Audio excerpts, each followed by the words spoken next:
Welcome to another episode of the Dead Wrestlers Podcast with your hosts, Mitchell, Jeff, and Kyle.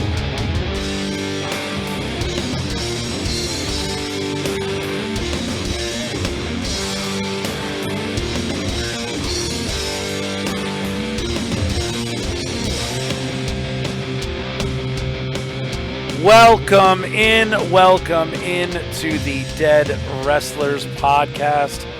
I am your host, Mitchell Stuckey. That is Kyle Farrelly, and with us we have Jeff Donaldson. What is up, Kyle?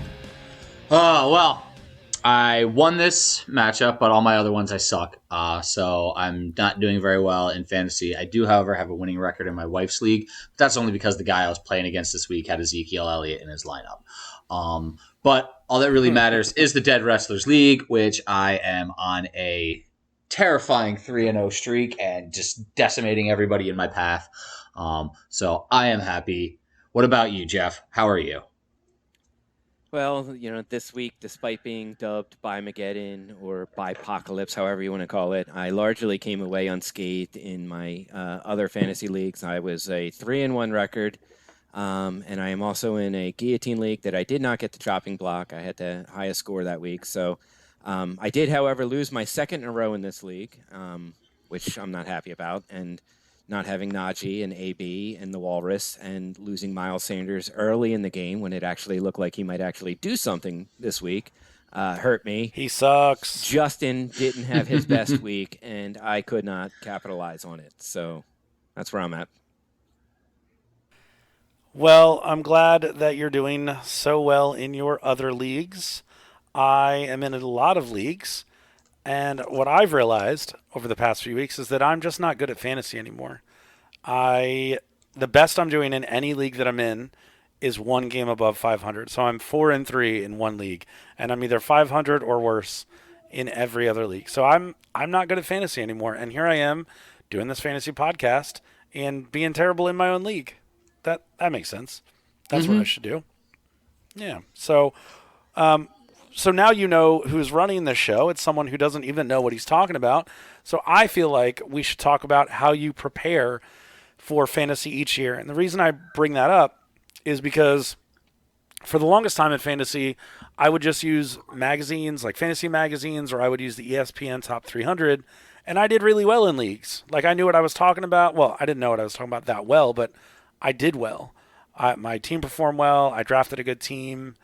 Now, recently, I have been listening to the Fantasy Footballers podcast. Recently, as in like the last 3 years, I've been listening to the Fantasy Footballers podcast year round, like every episode religiously, listening to their tips and tricks, what they do, what they think, who they think is going to break out. And I've even bought their app to use during the draft. That's what I've been running the last 2 drafts on, and I'm not good anymore. I don't know that it's them. Maybe I'm using their app wrong or whatever, but I need to switch stuff up. So I'm coming to you guys and asking, I used to use the magazine. I used to use the ESPN list.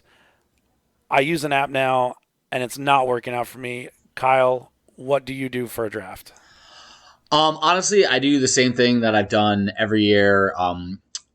4-year draft. I'm not going to get into the specifics of it, but I use a list of 3 analysts and I go with their PPR thing. And then I also kind of, have my own feelers and stuff that I feel it, but I'll just kind of go with that as my rankings. I tend to look at average draft position as well when it comes to when I think I can get people and when I think it's a reach.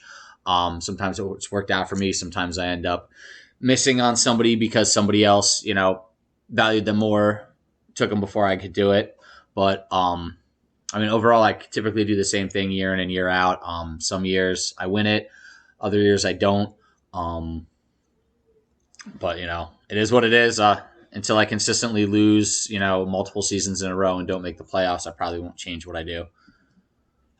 You're in it most years, and I am out of it most years, and it's beginning to piss me off.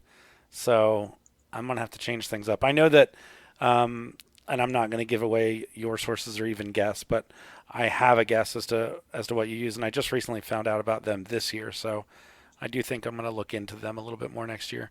Jeff, what do you use, or how do you prepare for a draft? Well, yeah, I'm kind of a data nerd, so I like to look at statistics and trends from the year before. I try to look at how many touches or targets do they get overall throughout the course of the season. How many did they get over the last 8 weeks of the season? How did a team's offensive line play over the course of the year? Did their O line get better or worse in the offseason? Did they draft or bring someone in that's going to cut into touches or targets? I try, and I repeat, I try to always draft high usage players. I try to stay out of backfield by committees and things like that. I try to get the ones that are going to get the most targets, the most touches. It doesn't always work out that way. My favorite part of what you just said is that you like to look in statistics and trends from the year before, yet you're the guy that's drafting the most sleepers and rookies and things of people that haven't broken out. Like, you take the most risks. Like, you have so many my guys that you look for. So how do you justify picking all those guys based on the fact that you look at trends from the year before? I do typically each year select a few 3 to 4 players that I want to target based on offensive scheme, based on their previous college experience, based on what their O line can do or was rated the year before, and I will target specific players. Sometimes maybe even reaching for certain ones, but it's always a boom or bust for me. They're never typically somebody that I'm looking to be a full-time starter throughout the course of the season. Somebody I'm just trying to hit a home run on with. And like I said before, sometimes that works and sometimes it doesn't. I always seem to Like, be just a season too soon when it comes to drafting that way. Yeah, so I think a keeper league is the best thing for you in that regard. So that's how we prepare for a draft. So I told you before that I listen to the Fantasy Footballers podcast in season as well, and that's who I use to get a lot of my fantasy pickups or waiver wire pickups. I also follow lots of fantasy people on Twitter, and I try to stay current with all the football news. That's what I do to keep up with my team in season, and I feel like I do a pretty good job of following the waiver wire and helping my team in that way. So I feel like I have a terrible draft usually, but I'm good at keeping up in the middle. But I kill myself at the draft. So Jeff, how do you keep up during the season? During season, I tend to rely on your typical phone apps like, the ESPN Fantasy app or Bleacher Report or even just regular ESPN app. And of course, I look at and I try to stay up to date on current depth charts and stuff. You never know whose handcuff can be your next starter, barring an injury. I will tell you this. You have ESPN Fantasy, you've got Bleacher Report. I have those things as well. I also have The Athletic. And since I feel like I got to bring this up once an episode, Sleeper is the first notification I get before any of the other ones. Have you no shame? Sleeper updates. I have no shame, but Sleeper does update quicker than Bleacher Report, quicker than The Athletic, quicker than ESPN. It's interesting. Anyway, Kyle, how do you stay up to date in the middle of the season? I'll utilize the apps as well, especially on the actual ESPN app. There'll be players that I'll have marked as, interested in and stuff, so I get notifications about them. But also if it's, say, I'm looking at this, third string running back on a team, I will, watch or put it on my watch list or mark as interested in on the people ahead of them on the depth chart that are currently on other fantasy teams in the league, just to find out what's going on with them. So I'm like, okay, they're hurt. Let me go kind of do that. So I'm getting notifications about all that. It's really quite annoying. I get too many notifications on my phone. And then when you guys are texting all day and I'm at work, it drives me absolutely nuts. Like, my phone and I'm very much OCD and I like to have all the notifications cleared out, but I have to go through all of them. So it's a painful life. Yeah. Me too. But also too, I like to watch Good Morning Football and Kay Adams. I typically do the exact opposite of what she says. Even though she's their self-proclaimed, fantasy guru, unless it's an obvious choice, like, you're going to want to start Chuba Hubbard or however you pronounce his name because CMC is on IR. Yes, we get that. That's a no-brainer. I find a lot of the, fantasy football people are kind of state the obvious a lot. But sometimes just kind of seeing little things. One of the things that I did it more so at the beginning of the season, but after week one, I watched the replay of the Eagles Falcons game because the Niners were playing the Eagles the next week, and I was like, all right, I want to see what the Eagles actually did. And I noticed that Cordell Patterson, although didn't get a lot of touches that game, was on the field a lot. So I was like, all right, like I'm not that high up on the waiver wire, so I'm probably not going to get anybody that great, but let me go ahead and pick this guy up. I think that there's some potential with him. And then over the next couple of weeks, he became one of the top waiver wire pickups. So little things like that, kind of got lucky in that situation that just so happened to pick that game, and noticed that he was on the field a lot. So, a lot of times it's getting lucky with stuff. Other times it's just kind of following up. So I think there's a lot of things you can do with it, but it really just depends on how well you value players. I will tell you, Good Morning Football, I'm very wary of a lot of those programs, but Good Morning Football is a legitimately good show. Mm-hmm. And Kay Adams does a great job on there. She's great, but I just disagree with most of her fantasy advice. I throw all of her fantasy advice in the trash. Yeah. It's not good. But she does a good job hosting the show. She does a fantastic job. She knows what she's talking about in terms of regular football, and she does a great job hosting and bouncing it off everybody. So I enjoy that show. Okay, so you seem to do a lot. I just recently found out about the Interested In function on ESPN. So you're telling me that you will go into other people's lineups and click Interested on them as well to see if they might be doubtful, get notifications that someone else might have an injured player or something like that? Yeah, basically, if I think a guy that's, maybe 2 or 3 on the depth chart, do I want to pick him up or not yet? What's going on with the other one? Is he, nursing an injury or anything like that? So I'll want to see what their update is, what their forecast and projection is, as well as the guy that I'm interested in. Interesting. All right, well, I've got some things to reevaluate in my life in terms of fantasy, so maybe I'll go down those routes. With that being said, we're going to... Oh, never mind. I'll get into it later, actually, because it ties in with something we discuss later. Okay. We're going to switch gears to... last week we talked a lot about keepers, and we're not going to go on a rant about that again. We'll save that for the actual draft next year. But we're going to talk about trades regarding keepers. So our keeper rules are going to be intact the rest of the year. Trade deadline is November 17th. So I thought it'd be interesting to talk about what trades we think people should make going into the trade deadline in our league. And I'm looking at what you guys are going to talk about, and it seems like it's the exact same, so this could go pretty quickly. But for me, the biggest trade to make, I think, in our league is somebody should trade for Lamar Jackson. Jeff has him, 10th round value. He's one of the best running backs that's also a quarterback in the league. I don't know why Jeff wants to get rid of him, but it's an obvious choice. And if I could get Lamar Jackson from Jeff, I would, but I have nothing that interests Jeff because my team is so bad. If you're out there and your quarterback is all right, even if your quarterback's good, I'd still try to get Lamar Jackson. In the 10th round, that sets your draft up really well for the next 2 years. With that being said, Kyle, what do you think is a trade that should be made?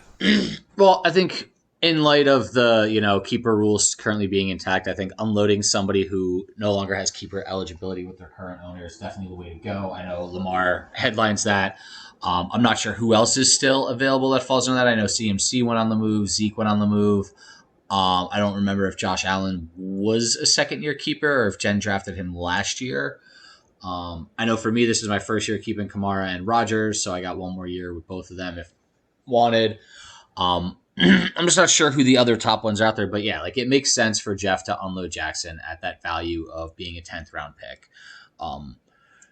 He's not going to win the MVP every year, but he's going to be perennial, top 5 fantasy QB, most likely. It's a safe bet. So I would trade with Jeff also, but I got really nothing that he wants. I think we both want running back depth. Therefore, neither one of us is I'm not going to make my running backs weaker to bring in, Lamar Jackson when I can keep Aaron Rodgers for another year. So I don't know who fits aligned with Jeff, but if you want a QB for the next 2 years and you have running back depth to spare, I think you can talk to Jeff and make it happen. I just want to comment on one of the things you said there. My understanding with Josh Allen and any trade like Josh Allen is that if they change hands based on the rules that we had in place, they stay or they just start over with the 2 years. So I think Josh Allen and anyone else that gets traded, regardless of where they're at, they get another 2 years. But that's going to end starting next year. With that being said, Jeff, aside from you moving Lamar Jackson, what is the trade to make? Aside from Lamar, I mean, I've been begging and pleading and somewhat groveling for people to please anybody make me an offer. You don't mean that because I would like him and you will not give him Well, to me. you have to have value. I mean, you really don't have anybody on your team that I would want that has the Well, same you've just value. contradicted yourself. How? You've just contradicted How so? yourself. You said I've been begging and pleading anyone, and here I Well, am telling it has you. to be a fair trade. I mean, I'm not gonna take the lesser end just because I want to get rid of a guy that I can't keep. I'd rather keep him throughout the rest Are of the you season. Are you going to sit here and Yeah, but besmirch Mitchell would be Javonte Williams' offering you name? his absolute best. Like that's the thing. Like Mitchell is giving That's you right. the best offer he That's possibly right. can offer. Exactly. And but- you're going to sit there and you're not just take it. wafting it out the window, saying it doesn't even get to the dinner table. No, it doesn't. He's feeding up, ham and cheese sandwiches. I'm looking for a steak, but Your roster isn't even good enough to get the discussion started, Mitchell. That's I will I say know. this though. I will say this though. I thought I had a good, pretty fair, equal trade going. I had a text conversation with Dan about swapping Lamar and Kyler since we both can't keep them beyond this season. Kyler was a 7th-round pick, obviously a little bit higher average points per year this season than Lamar at this point. And Lamar was a 10th-round pick, so value for value, I thought that made a lot of sense for both of us. But I guess Dan either changed his mind or wants to wait until closer to the trade deadline because I did process a proposal and he completely ignored it. So not sure where we stand with that any longer. I thought 1-for-1, that's a great deal. Obviously, I'd rather flip him to get depth in other positions, but swapping Lamar for Kyler makes a lot of sense since they're both top 5 QBs and we could both keep them for 2 more years. But I don't know what Dan was waiting on, or maybe he wanted to see what Kyler did this week. Maybe he wants to wait until closer to the deadline before pulling the trigger on that. I don't know. I thought we had a deal over text. And all right. I'll give you Jameis Winston and Mike Gesicki for Lamar Jackson. I think that's fair. I did send you It a would trade appear- proposal. Hey, that was like a combined 40 points last week. That's good for the two right there. Well, Rodgers is 37 It would and may appear not as have a though- team next year, but you can keep him if you want. No one wants to trade for Lamar. So the trade to make in this league is very clearly Lamar, which we've all mentioned here. No one wants to make it. So I don't know that we kind of went through all the other trades last week that were made. So there's nothing else that can be done.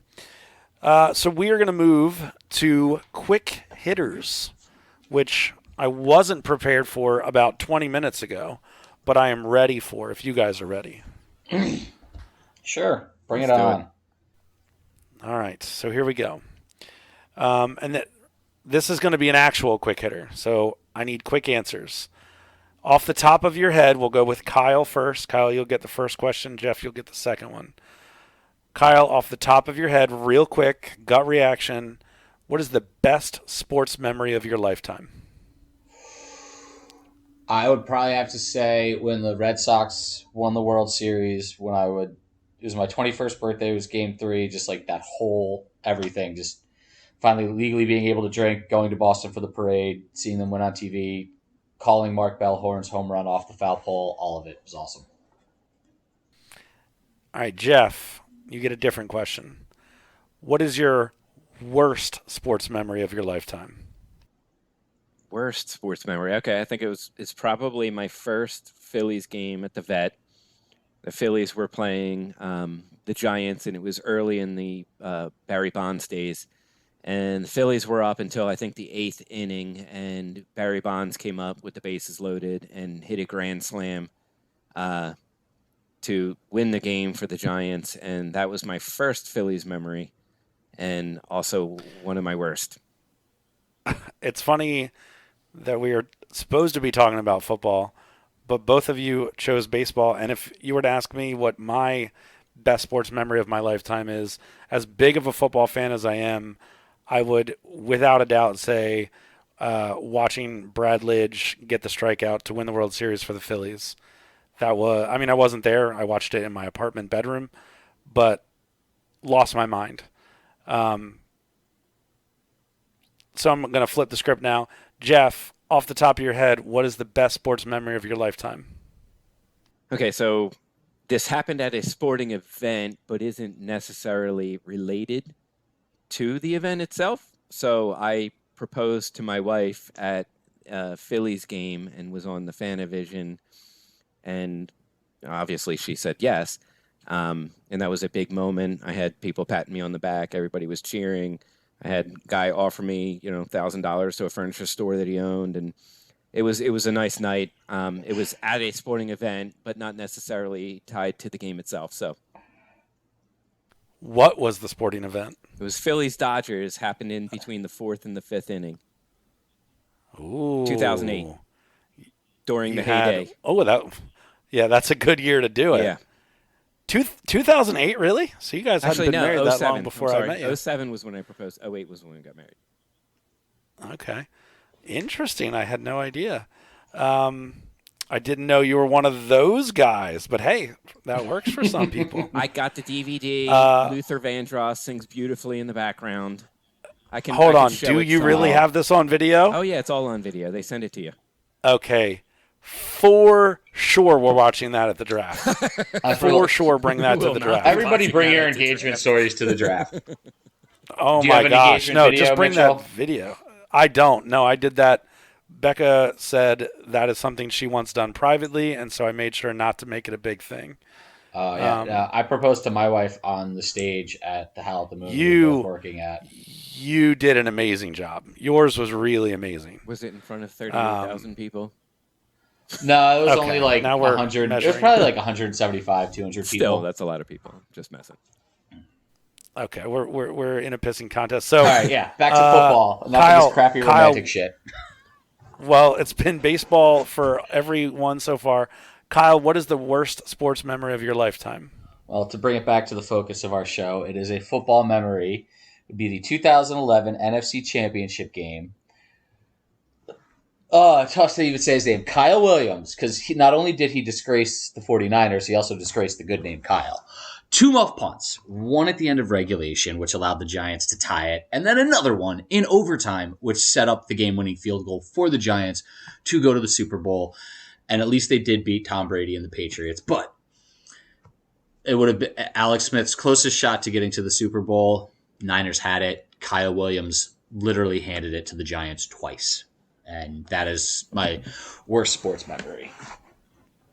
And I will say, just to round it out, my worst sports memory also involves the 49ers. It would be the year where the 49ers ended the chances of a three-peat for the Dallas Cowboys in the NFC Championship game. I could not believe. I had no thought that the Cowboys would lose to the 49ers in that championship game in that muddy, rainy Candlestick Park.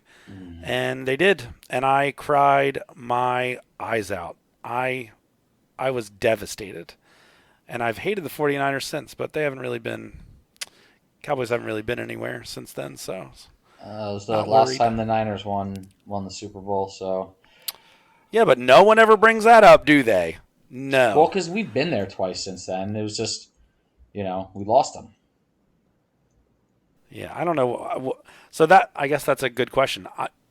The Eagles have been there twice in my lifetime since. They've won one. You guys have been there twice since the Cowboys won and have won none. Would you rather get there and lose or never get there at all? Get there and So lose. I guess Definitely get there. and you'd rather lose. get there and lose. Oh yeah. Okay. It is more fun to watch, meaningful games, which for me the last 25 years has been I get to watch 3/4 of a meaningful game until Aaron Rodgers rips it out of my heart and we lose. I mean, imagine being a Detroit Lions fan. Dude. Couldn't. Couldn't. I thought, up until 2018 that, I might not ever see it in my lifetime, but imagine being a fan of the Lions. Couldn't. Never. All right. Let's get Those are into some what long, everyone's quick hitters. listening. Well, they weren't. No, they were We actually answered them quick quickly. for what we. It created a tangent. That means that they were good questions. It led to interesting discussion. Yeah. All right. So this is the part of the show everyone listens for. We are going to talk about you, the people. Week 7 results. The first game was 1-5 West taking on 3-3 Dan at the time. And I'll start. Or Jeff, you can go ahead and start. All right. Well, I originally said that I thought Wes had too many people hurt or on bye, and that Dan still had Devontae Adams, which he did, and Kyler, and thought Dan would win this one. But clearly, I was wrong. Wes fielded a better lineup than I originally thought when I went back and looked at the final scores. Dan can't seem to get anything from Tyler Lockett or Chase Edmonds this year, so I was wrong on that one. Wes won. Kyle, you were right. I was absolutely correct here. You two were wrong, so I am the greatest ever. I'd like to thank the Academy, you two for being wrong, and I guess Wes also, he contributed a little bit here by winning. But no, I was the only one that said that I thought Wes's team got better with the trade, and yeah, Antonio Gibson really stunk it up. Jonathan Taylor obviously did much, much better. But DK came in. Yeah, he only had 2 receptions, but he made him count. Got him 17 points. And then Swift was the other one he got in that trade, right? Or was it Singletary he got? It was Singletary. Singletary was on bye, wasn't yeah, he? Singletary was on bye. So he did it with Singletary on bye. DK came in and contributed right off the bat for him. But yeah, Wes won. He's going to lose next week, but, he won this week. So good for you, Wes. Can I say I said one that thing? Dan. Did ahead. you happen to watch that game and see what DK did to Lattimore? How he got in his head, how he physically manhandled him all game? Oh yeah, there were so many penalties. Like Wow. they were having issues with the two of them all It was night. DK impressive. was just. I would be frustrated too if a man who sucks on a pacifier was doing that to me on the field. Yeah. I hate that pacifier thing. Me too. I did see his deep or his long touchdown, and he very clearly pushed all the way off to get open. But we're only going to call that, when it's the end of a Cowboys game. That's when we'll call push-offs. I said that Dan would mop the floor with Wes, and that Wes clearly quit and doesn't deserve to win another game. And then Dan went out there and did what Dan does. He just sucks. His team sucks, and Wes won. I don't think the trade helped Wes. I will stand by that, but Wes got himself back in the winning column after that. So, Dan, you suck. Your whole team sucks, and I hope you know it. That brings us to the matchup between Adam, who was 4-2, and Kyle, who was 2-4. And, well, I fear that your team, Kyle, I said last week, I fear that your team is finding its footing and you're doing well. I said that Adam is a pretender. You won. You really did find your footing. I really don't like that. I don't like that you're doing well. I don't like that all of a sudden you've turned it around. I really enjoyed you not breaking triple digits for the first few weeks. And 1 week. I'm upset. No. Well, you were terrible. You were the lowest scoring I got team. 100 the second week. I think it was like 102. I was progressively getting Whatever. better and better. And now I got in the 160s. So that means next week I'll get in the 170s. I'll just keep getting better I and hope better. not. And by season's end, I'll be putting up like 312 points in the 2-week final I'm just- championship, I'm just glad that you used your powers to beat Adam. That's my favorite part of this whole situation. Jeff, did you watch Kyle make his epic comeback on Adam here? I wouldn't say it was a comeback because I kind of predicted that Kyle would win this from last week. I thought, that Adam having both Cook and Eckler out was a big deal. I knew Kyle's team was starting to find themselves. I predicted a 3-game winning streak. I was right about that. I didn't think that despite having Cook or Eckler that Adam would put as much of a fight up as he did, but I did predict that Kyle would win, and he did. So congrats, Kyle. Oh, yeah, I was definitely nervous going into the Monday night game. I mean, I knew Kamara was going to come up big for me, but I really feared Geno Smith throwing like a pick six or something just to swing it the other way. So It was a hard fought battle, but I was victorious because I am the greatest. Suck it, Kyle. Jeff, you were 4-2, and you took on this league's eventual champion, Justin, who was 5-1. Kyle, take it away.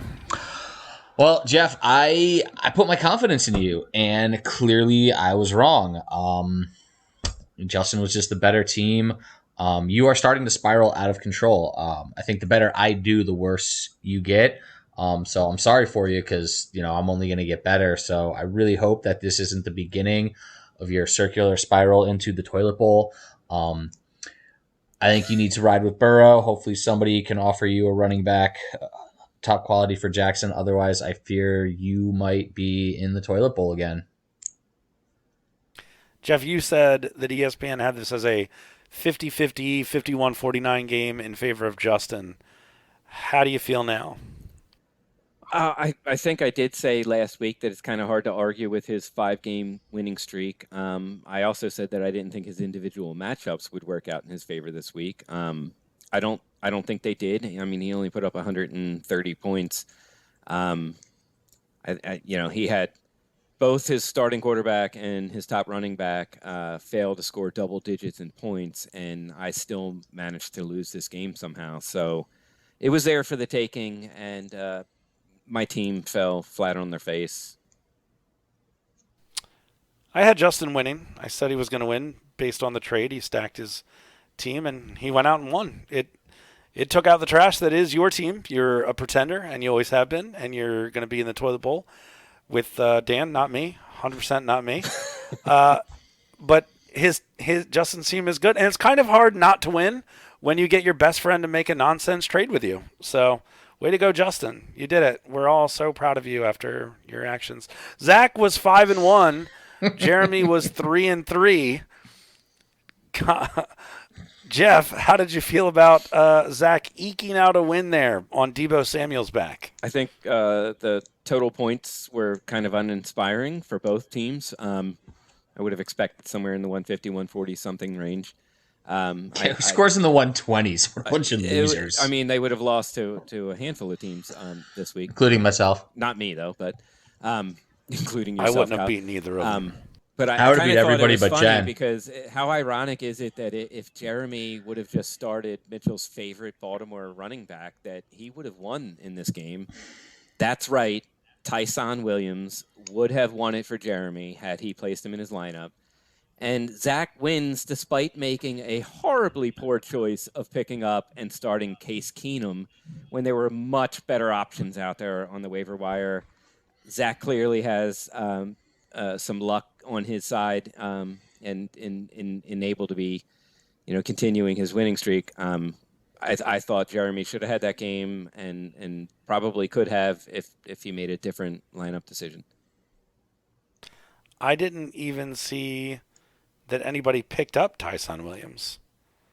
He picked him up and played him? He didn't play him. He was on his bench. He only got like 5.6, but that would have been the difference in the game between him and I can't remember who else he had in the lineup that scored pretty poorly. The St. Brown guy. Oh, yeah, Amon St. Brown from Detroit, who had nothing. No points, no targets, nothing. I was as I always do. I was watching the Ravens game, and I was going, okay, there's no Latavius Murray. There's no reason not to give the ball to Tyson, and he had 2 carries. I remember just like, I hate John Harbaugh. I hate him. And he made the best of it. Anyway, He made the best of those 2 carries. He did. He's better than anyone else on the team. I hate John Harbaugh.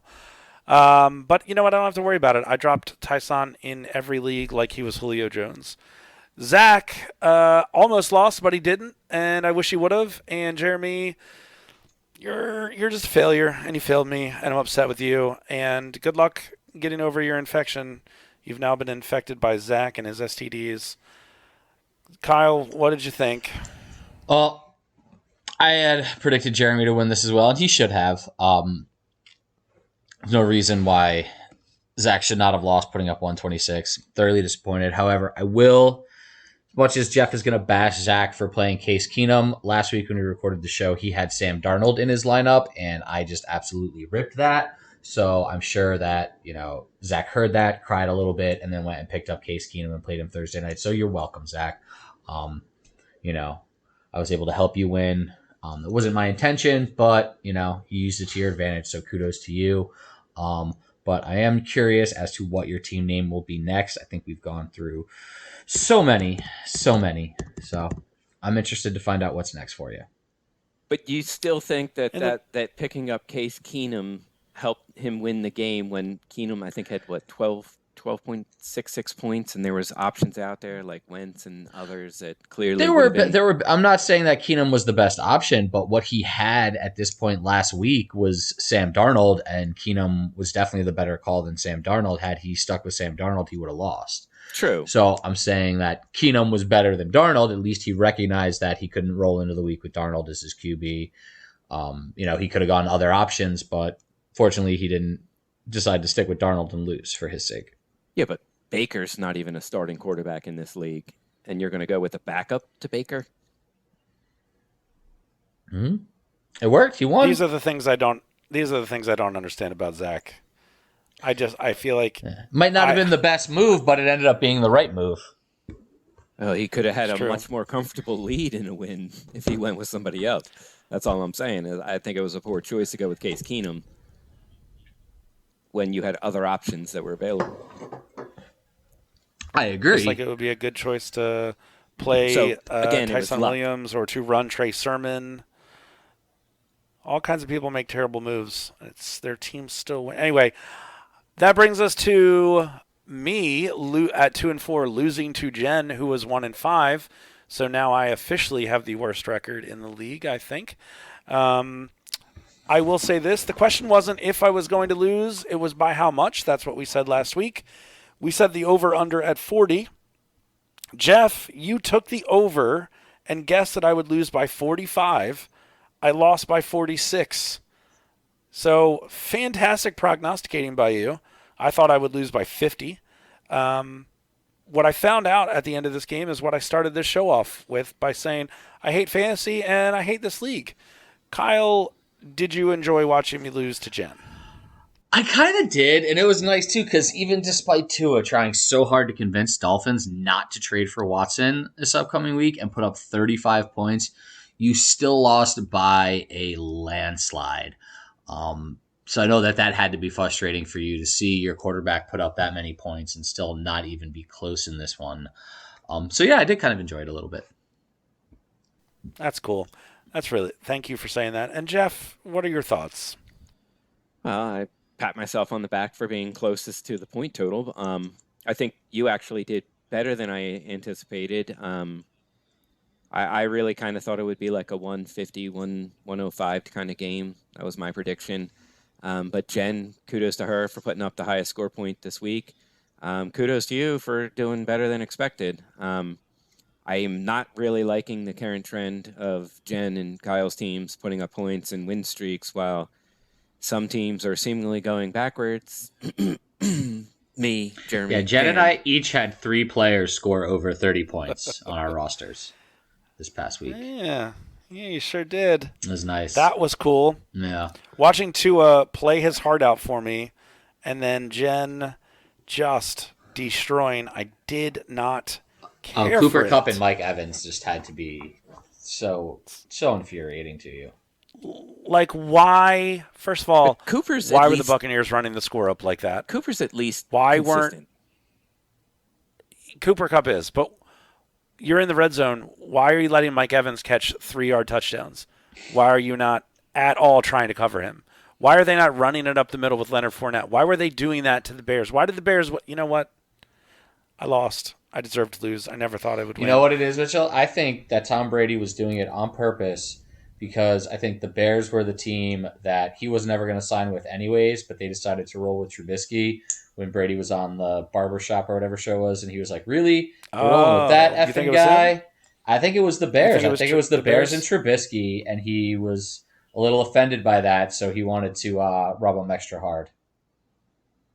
Yeah, he does want to rub him extra. He Okay, loves rubbing Week those Bears. Week 8 predictions. This is our upcoming week where I will only further destroy my record. However, I am confident going into this matchup with Dan. I am 2-5. Dan is now 3-4. We are both on horrible losing streaks. Dan started off 3-0, and he was just talking all kinds of junk, and now he's terrible. And I will say this. Dan is one of the only other people in this league, other than Jeff, that I think I could beat most weeks. Dan is missing Devontae. Fournette has a tough matchup against the Saints.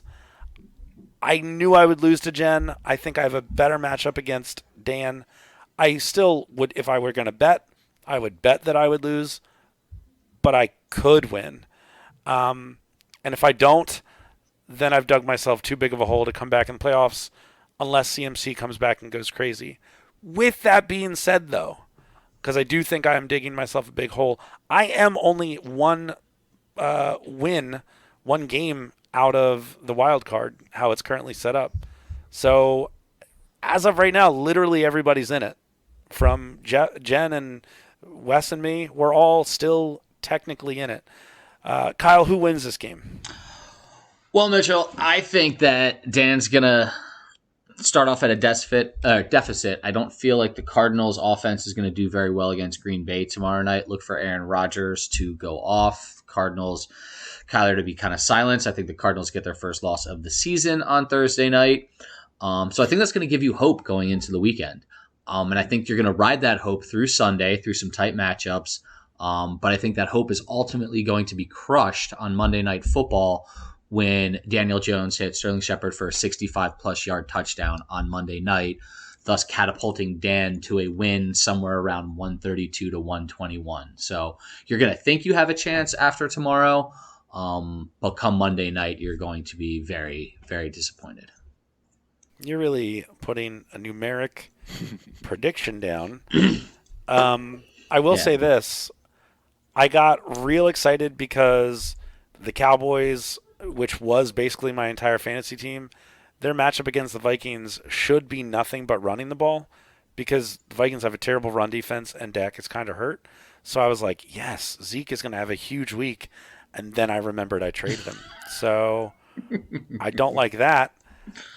Jeff, what do you think? You're starting a couple of backup running backs this week, which doesn't bode well for your chances. I think Dan gets a little boost of confidence in that he's getting Chubb back. But Devontae, his best fantasy performing player, is out with the vid this week. I could literally flip a coin on this one to predict it, but I really don't care enough to go find one. So that's really how you feel? That's how I feel. Yeah. I mean, listen, Khalil Herbert is a backup, but he's playing just as well, if not better than Montgomery. And I am starting Myles Gaskin, and I hate every second of that. He is, as soon as McCaffrey comes back, I think Myles Gaskin is just gone. You know, if only drawing defensive pass interference was a point, I would say start the Bears receiver Mooney because you know the Niners are going to get called like 4 or 5 times, but unfortunately you don't get any points for that. Well, and I don't trust anyone on the Bears. I will say I am another thing I think we're going to – this is out of left field, but I think next year we're going to vote on changing our flex to be an actual flex and not just a running back wide receiver. Because I do think you should be able to play tight ends there, but we'll talk about that later. We voted on that this past draft also, Mitchell. Remember when we voted to get rid of the kicker and then we voted whether or not to make it another running back wide receiver or to add a tight end? Oh, I did not. I agree with you. Us doing that. I agree also. You were against the tight end at the time, if I recall correctly. I have changed my tune, so we'll have another vote next year. This is a bad year to be thinking about adding tight end to the flex, though. I'd love to be able to do it. I could have had Gesicki and Kyle Pitts going. Not many outside of the top 4, maybe 5, that are even worth putting into a flex spot. I'd currently rather play my backup tight end than Devontae Booker. Yeah, so, I'd rather have Mike Gesicki in there than Allen Robinson. Yeah. We all have our crosses to bear. Jen is 2-5 now after destroying me, and she's taking on the loser, Jeremy, 3-4, because he lost last week. And this, ladies and gentlemen, is my favorite matchup of the week because Jen is going to beat him. Jeremy's going to whine about that in the text thread and about every breath that Jalen Hurts takes. I think Jen wins. If I was going to bet on it, I would bet my money on Jen. But if you've been listening to this podcast, you know that I lose my bets every week immediately. I'd still bet on Jen. Kyle, who's winning? Well, this week we've got a little bit of a lovers' quarrel happening between Jen and Jeremy, and we're about to find out who the big spoon is in the relationship. And to no one's surprise, it is in fact Jen. She's going to win this one. I think Derrick Henry has a favorable matchup. Um, the rookie Elijah Mitchell went off for over 100 yards and a touchdown running against the Colts, and he's no Derrick Henry. I think Henry is going to have another monster game. There's just no stopping Tom Brady. Yeah, Matt Stafford and the Rams offense is looking pretty awesome, but I just think overall, really, there's no team that matches up with Jen's right now. So she wins this one 148 to 129. I'm a big fan of the fact that you said, confidently you said, to no one's surprise. That got me. Jeff, who is winning this game? Yeah, I think I'm going to have to go with Jen in this one. I think her streak continues, and I think so does Jeremy's streak, sliding the wrong direction. I think looking at the lineups as of today when we wrote this, I think if I were Jeremy, I'd probably go with Gainwell over Connor in this one, as we've all seen that he gets the bulk of the throws coming out of the backfield, and his carries and targets should only increase with Sanders out this week. So I think that's probably a move I would make on his part, but I still think Jen wins this one. I think that Connor has a better chance of scoring than Gainwell in that offense. We'll see. He gets the goal line carries. You never know, though. But in summation, if I could just sum up that matchup for all three of us, suck it, Jeremy, I think is what we all just said. I think that's right. I mean, I think That's you're taking accurate. some liberties there, but we all agree that Yeah. Jeremy's going to lose. So suck it, Jeremy. All right. Kyle is 3-4, and he's taking on Wes, who is 2-5. I'm gonna let you start, Jeff. What do you think? Who's gonna win? Well, Kamara and Rogers face some tough defenses this week. And as for Wes, I think Swift and DK have some nice matchups. I think this one will be close. May come down to how Antonio Gibson's shin holds up. I think I'm going to go with Wes on this one. I do know that Kyle has been puffing his feathers recently, though, so I don't want to calm that down. Before Kyle gives us some super in-depth take and gives us a legitimate score prediction, I'm going to get my 2 cents in. Wes has a decent starting lineup, like a better starting lineup than his record shows, and I think we've been saying that all year, that he is putting up lots of points, just not winning. I also think the line is close. The projected points total is close. But you have Kyle, you have Alvin Kamara, and I think it is difficult to count anyone that has Alvin Kamara out. With that being said, Kamara, I've said it different. Anyway, Kamara's going against Tampa defense. That's tough. All that said, you've been on a roll, Kyle. Your team is doing well, and I hate it. I think you win again, and you pull yourself back up to 500. What is going to happen, Kyle Farrelly? Well, I agree with you on that one, Mitchell Sucky. I am going to win. I'm going to pull off my 4th in a row. Kamara's going up against a really tough defense, but what I have going for me is the fact that Kamara is the Saints offense. When they can't run the ball, I mean, he carried it 20 times for 50 yards last week. 2.5 yards a run is not very good. He still put up 33 points because the run game didn't work, so we're just going to get it out to him in, short passes, check downs, dump off. So I think Jameis is going to be doing a lot of check downs. So the fact that this is a PPR league, I think Kamara is going to put up those numbers again for me. I already said I think Aaron Rodgers is going to go off on Thursday night against the Cardinals and hand them their first loss of the season. I like the matchups that I have going on. I like Keenan Allen coming off the bar by Jamar Chase. He's been incredible. I am a little worried, though. I need, Diggs on your team, Mitchell, your Cowboys team, to shut down Justin Jefferson and the Vikings passing offense. So, Wes has a good team, like we said. He scores a lot of points. He won last week. He put up, decent numbers. You guys all had him losing, so I think this could go either way. However, I do predict myself to win. I think ESPN has him favored by like 2 points right now, but I'm going to say that Aaron Rodgers goes for over 23 on Thursday night, and that allows me to, rest easy going into the weekend. And Kamara has another Kamara-like weekend, but I predict I win 143-137. It's going to be close, but I will emerge victorious. Can I follow up? Go ahead. I want to follow as well. Go ahead, though. All right. So what makes you think Green Bay is going to have such a great game when they're missing Devontae Adams and Alan Lazard? That's and what I A.J. want to. Jones You had said a pretty Aaron- bad week last week. What makes you think You that said they're Aaron gonna Rodgers is going to do put up something spectacular plus against the 23? Cardinals in their front seven? Yes, because I don't think that who's the Aaron Cardinals... Rodgers throwing to?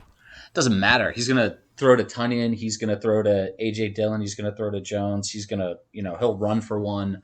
I think the Cardinals are going to go into it thinking that they are the shit. They're a young team. They are good. They are very good. But I think they're going to come in overconfident on the short week. I think they're going to feel that since Green Bay is depleted offensively, they're going to roll in this one. And I just see the opposite happening of that. I feel them going in overconfident, not taking the Packers seriously. And I feel you're going to have some random guy that no one's ever heard of put up, 30 points as a wide receiver and then do nothing again the rest of the season because the Niners wide receivers all come back. Or the Packers wide receivers all come back. So Valdez-Scantling throws up 30 because he's the only one he has to throw to. No, not even Valdez-Scantling. Somebody else. I don't even know. I got to look at their depth chart and see who it's going to be. Maybe Randall Cobb has like a performance of like 6 years ago. Maybe Randall the Cobb second coming of Jordan Nelson. Yeah. Or who did they have the other, like Aberderis or something? Just some random white guy they pull out of Green Bay itself. And Aaron Rodgers is going to make him ridiculous. Yeah, Aaron's just going to pluck somebody out of the stands during pregame warmups and be like, you feel like catching 4 TD passes tonight? Get in here. And you're going to catch one random Hail Mary to win us the game. And we've never heard of you. No. That's how he does. Mm-hmm. And then he'll go ride his bike back home afterwards. His bike. Justin is 6-1. He puts his bike in the trunk. Taking on Adam, who's 4-3. Kyle, let's just keep going. Who do you think is going to win this game? I think Adam's going to win this one. I think he's going to come off of that, tough defeat. To me, the one where he thought he had a chance but really never did. But he's getting Cook back. He's getting Eckler back. He put up 150 without them last week. So I think he's coming in. And I think Justin is, going to lose. He lost the first week. He's won 6 in a row. I think that streak comes to an end. I think Adam gets back in the win column here. And I think Justin loses. And I think we're going to see some of these, higher end records start to fall over the next few weeks. And we're going to see a lot of evening out in the standings. I think there's a lot more parity in this league than it appeared 2 weeks ago. I think, you got Jen and I coming up from the bottom. I think Zach's going to fall. I think Justin's going to fall. I think a lot of these teams are going to come back down to the middle. That is a very bold prediction that you are making. Yes. You aware of that? It is. I am. Yes, Okay. I know. I make bold predictions every week, and let's be honest, how many of them actually come true? All of them, because I'm amazing. No, I don't know. Probably That's right. 50-50. We're just going to assume 50-50. We don't need to actually pull up my record. Okay. I don't disagree We with won't. that, though. Well, yeah, I was going to say Justin found a replacement tight end, which he needed this week in Uzama from the Bengals. He had a great week last week, and he's going up against the Jets, so that's a good pickup by Justin. With that being said, Adam has a really good starting lineup to contend with. He does not have depth, but he has a really good starting lineup. So I can see him winning this game. Justin's team is really good, though, and it just keeps getting better, whenever Wes wants to throw him a new player for this week. Wes could just throw him an extra player this week just for fun. You can't count Justin out in that regard when you can just trade players whenever you want. Seriously, though, I do think Adam's going to win. I can't believe I'm saying that because Justin has been my favorite all year, and I despise Adam and his Australianness. But I think Adam will win. What do you think, Jeff?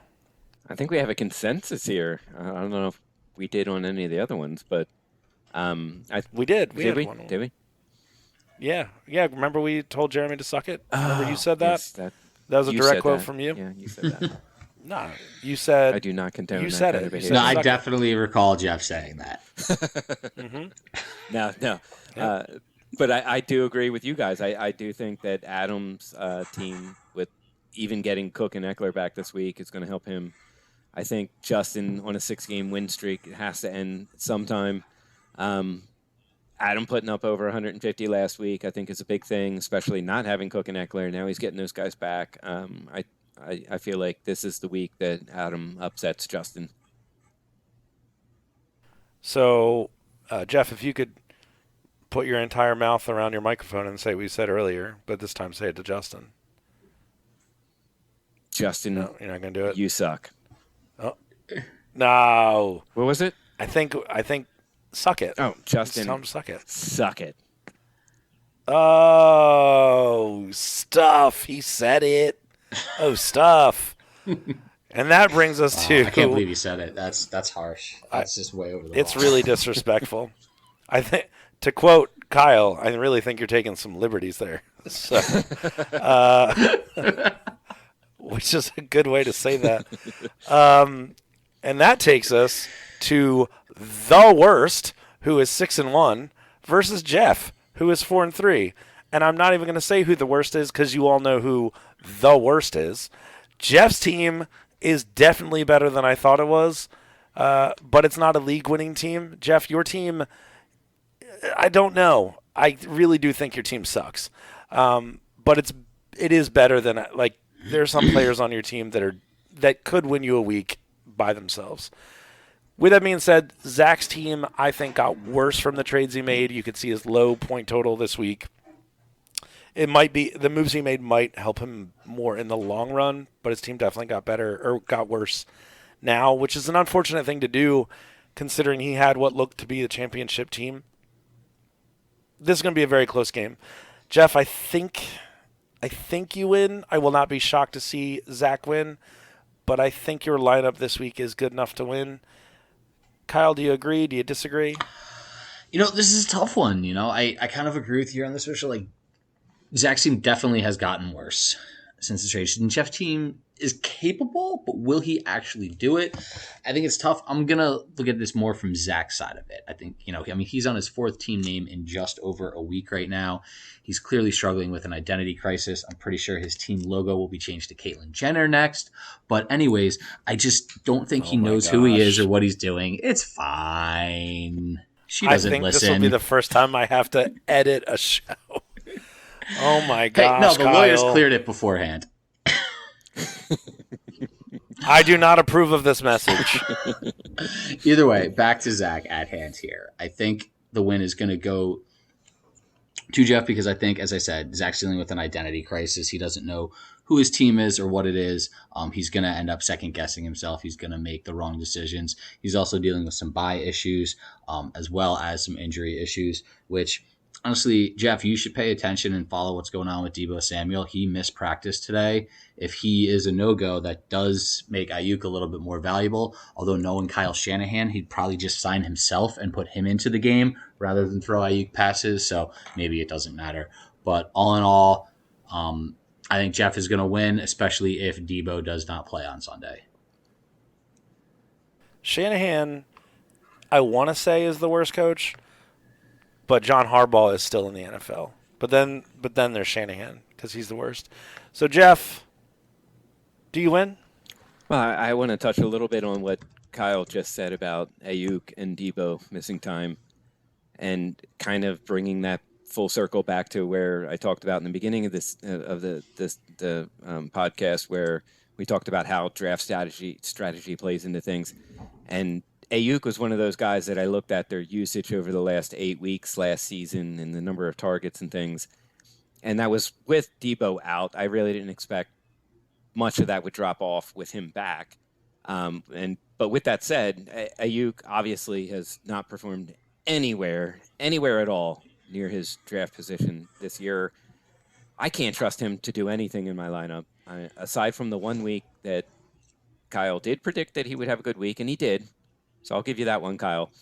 I don't know that even with Deebo out that I could put him in my lineup. In fact, I had to change my team name today because it was centered around him. So I don't trust him for anything at this point, and I'm only keeping him on my team with the hope that maybe it turns around. But looking at how Kyle Shanahan tends to deal with his players, I don't expect that happening this year. So with that said, going into this matchup, I think I'm going to need big days from multiple players. And, having Lamar and Hollywood on buys and the Walrus out on buy, that hurts me a lot. I don't know if I have the horses to make that up. Zach has some pretty favorable matchups going on in his lineup this week. And as much as it pains me to say it, I think I'll probably lose, and I'm going to be on the horrible side of a different kind of streak. I don't want to be on a 3-game losing streak after riding high for a little bit.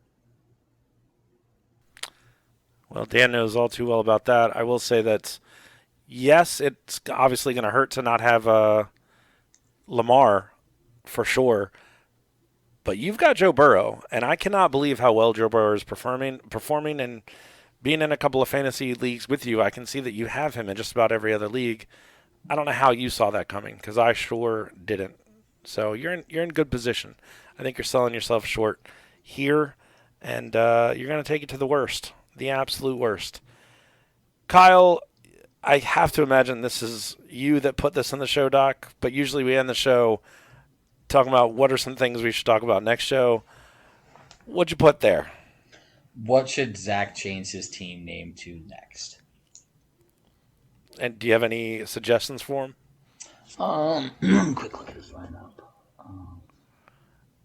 You can just go with the worst. That's a good name. The worst works, but I think that would be embracing his identity. Just would be a little confused. So, let's see. He went with Stephon Well, let's Diggs. do this. He I got did one. already mix it up. His little brother Daryl. Yeah, what was Daryl for? Daryl Darrell Henderson. Henderson. Darrell. Okay. Darrell. I don't I know. got one for Excuse you. me, sir. Have you seen my bike? What is that? A horrible play off of Debo Samuel, because that's kind of something that Debo from. Yeah. I'm thinking in the Debo. mind of Zach, what would be a really bad playoff of something on someone of his team. So, Okay. that was Well, that. I got one let for me. you, though. So Okay. playing off his players here, McKissicking my win streak away. I don't get it. I get it. McKissing my win streak He's away. kissing it away. Pissing it away. McKissing. Yeah. Okay. All right. So that was Okay. worse than I thought it would be. You tried. Yeah, you that. Didn't. I don't know if Zach even listens this far into it, but if he does, this will be ruined. But I would like what you believe, what your predictions are for. Jeff, Zach has your number, doesn't he? Cell number? Yeah. Yes. So I know that he texted me before our matchup to sort of humble brag. And I just responded with the most concise message I've ever sent him, which was Zach, comma, suck it, period. And he didn't write back to that. So he left me alone with his humble brags. Do you predict Zach will text you to humble brag mid matchup or not? I don't think Zach feels comfortable enough with me to do that. I don't know. Okay. Kyle, what do you think? I don't think he will. I think he might text Jeff about the matchup, but I don't think he will necessarily humble brag. No, but that's his thing is he'll text about the matchup, but in a way that makes him look positive. Like when he Passive aggressive. his message to me was something along the lines of, I'm really glad that you traded away the Cowboys that you did, and I don't have to play against them. Yeah, I think there might be, depending on what the score and timing was of it, there might be a "you nervous" text that sends to Jeff prior to the Sunday night game. Because I think Jeff just has Tyreek Hill on Monday night. So maybe it'll come back to bite him in the ass. But I think there'll be something in the Sunday night game or the Monday night game specifically about Schultz and the Dallas D or Tyreek Hill on Monday night. So I think that's what Zach will do. that's He'll good. text during the primetime game specifically about that part of the matchup. Okay. And since this is the last show before Halloween, Jeff, you don't go trick or treating. I don't know what you guys do. What do you do? We are going to go out with friends this time. We're in a new house in a new neighborhood. We don't know it very well, so we're going to go to our friend's neighborhood and hang out with them. Oh, well, I'm a little hurt now, but okay. I see where we stand. For context, we've asked Jeff like the last 3 years to go trick or treating with us, and he said no. So that's cool. Wow. Are you? Wow. Yeah. Yep. So now I know where I stand with this friendship. Jeff, are you dressing up with your children? No. Well, good, because now I don't care about it anyway because I'm hurt. Kyle, do you guys go trick-or-treating? Yes, we do. We'll take the kids out trick-or-treating. Will you dress up? Typically, I have in years past, but lately I just tell them that I'm going as Jake from Paw Patrol, which is the guy who runs the ski mountain and hangs out with Everest and is pretty much stoned all the time and just wears a beanie. So I go with me. So you go as you, yeah. Do you that's put a what that beanie sounds on? like. I do. I put a Okay. beanie on and I say I'm Jake from Paw Patrol and I put a granola bar in my pocket. There you go. So I do two things because he's always offering granola. Jake is the man, though. I mean, Yeah, we it's don't, always we like he don't wants watch that some anymore. granola. They kind of aged out of that, but he was the man. Oh yeah, dude. He had a pizza oven on his mountain. Right? He had a pretty sweet life. Yeah. The granola bar in the pocket really brings the whole thing together. It does. All right, Munchies. You got to have them. that'll do it for the show. Have a happy Halloween, and I'll talk to you guys next week. All right, sounds good. Good luck this weekend, guys. Especially you, Jeff. Beat Zach. Yeah. Thank you. Good luck, all. Thanks for listening. Join us next time for another episode of the Dead Wrestlers Podcast.